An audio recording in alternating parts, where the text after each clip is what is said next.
Welcome back to my YouTube channel. जैसा कि आप सभी जानते हैं 2000 केस के हवाले से तमाम आवाम काफ़ी ज़्यादा फिक्रमंद है, क्योंकि वो जानती है 2.5 माह से जो है इन लोगों ने कितना बेवकूफ़ बनाया है अदालतों को, पुलिस एहलकारों को। लेकिन अब क्या पेशरफ्त होने चाहिए, जबकि मेडिकल बोर्ड ने भी तमाम चीज़ें क्लियर कर दी हैं। तो आपको यहाँ बताते चलें कि कब कैसे किस तरह से इसे गिरफ़्तार किया जाएगा, क्योंकि कबल इस वक्त ही इसने अपनी गिरफ़्तारी से लाहौर हाई कोर्ट से जो है दरख्वास्त मंजूर करवा ली है, जो 14 जुलाई तक सिर्फ मंजूर हुई है।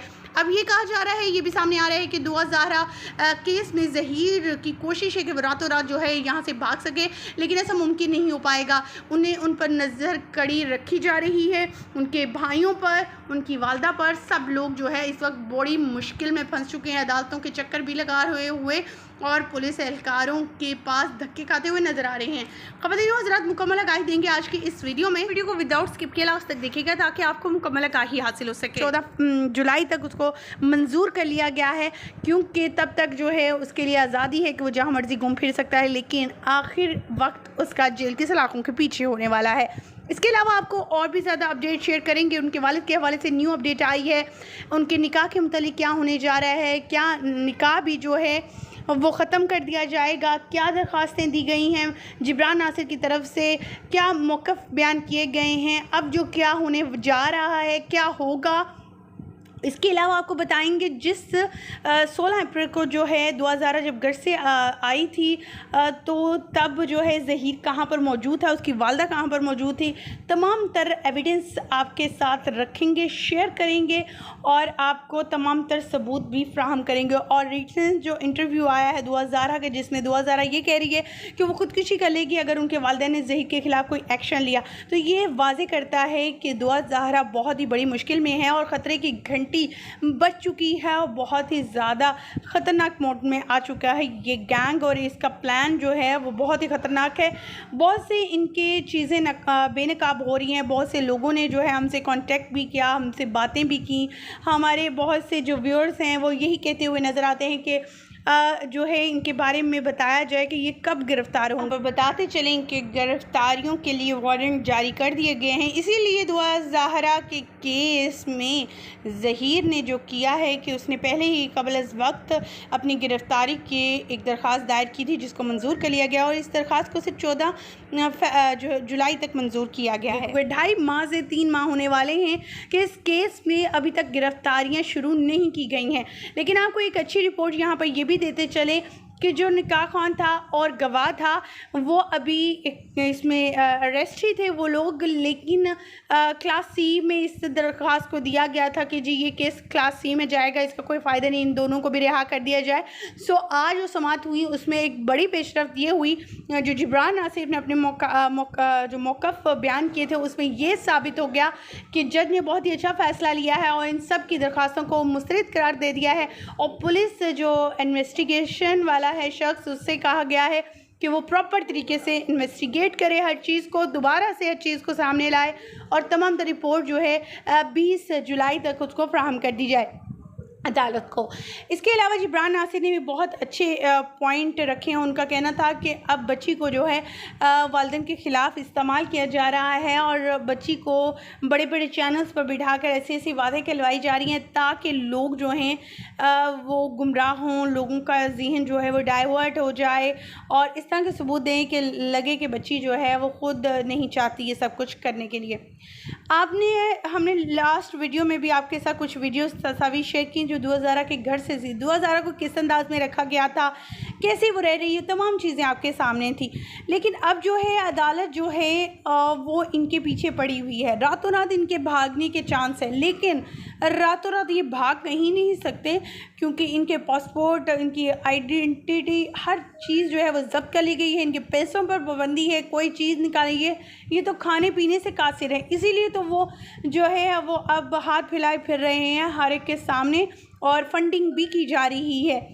ख़वातीन व हज़रात, आपको यहाँ मज़ीद और भी अपडेट शेयर करेंगे, लेकिन सबसे पहले मौक़िफ़ जो है हमारे एक वकील का, वो क्या कह रहे हैं 2000 केस के हवाले से न्यू अपडेट शेयर करेंगे, रिपोर्टर क्या कह रहे हैं। इसके अलावा भी बहुत सी वालिद की भी अपडेट शेयर करेंगे, जो निकाह के बारे में उन्होंने क्या कहा है और इसके हवाले से अब कब दरख्वास्त दी जाएगी और निकाह को क्या मुस्तरद कर दिया गया है या मुस्तरद कर दिया जाएगा उस निकाह को।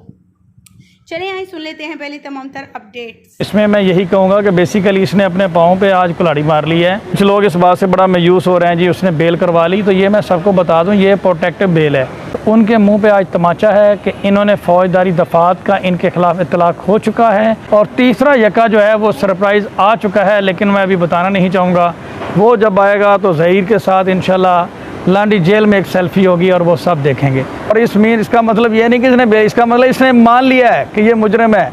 अब जब फौजदारी दफात लगी हैं तो अब ये खबर सुनने को मिल रही है कि खुदकुशी कर लेगी। तो बेसिकली ये जस्ट वालदैन को ब्लैकमेल और थ्रेट करने के लिए ये कोशिश कर रहे हैं कि जो निकाह नामे का विटनेस था, जाली निकाह नामे का, असगर और कारी गुलाम मुस्तफा जिसने ये निकाह नामा जिसके ऊपर एलिगेशन तब पढ़ाया था, वो 2 मंथ से जेल में है कराची में। आज उनकी बेल डिस्ट्रिक्ट एंड सेशन जज ईस्ट कराची ने सुनी थी और वो उन्होंने खारिज कर दी है मेरिट के ऊपर।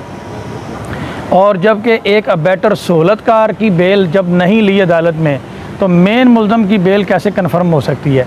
ये एक टेम्प्रेरी रिलीफ़ है जो ईद वगैरह की वजह से और दीगर जो है वो टेम्प्रेरी रिलीफ़ अपनी बेगुनाही साबित करने के लिए हर इंसान को दिया जाता है, लेकिन ये कंडीशनल बेल है।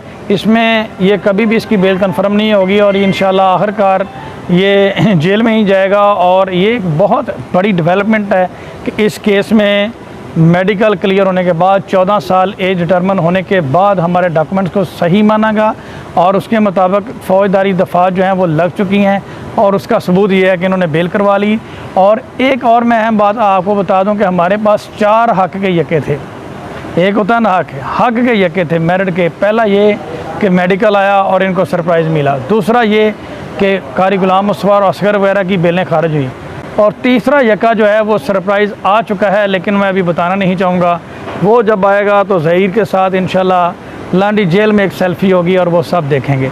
और चौथा यका जो है वो जब आएगा तो इनके होश उड़ जाएंगे। तो 2 अभी बाकी हैं, 2 आ चुके हैं, 3 आ चुके हैं, एक मैं अभी बताना नहीं चाह रहा, वो तब बताऊँगा जब सिंध जेल में मुलाकात होगी। अच्छा, ये केस तो कराची में चल रहा है, सिंध हाई कोर्ट कराची में, तो ये लाहौर से आज ज़मानत क्यों ली गई है? जी, जब आपने सफ़र करना हो और अदालती प्रोसीडिंग का सामना करना हो तो इसलिए इंसान को एक राहदारी ज़मानत, हफाजती ज़मानत मिल जाती है कि कराची अदालत में पेश होने से पहले रास्ते में उसको कोई गिरफ़्तार ना करे।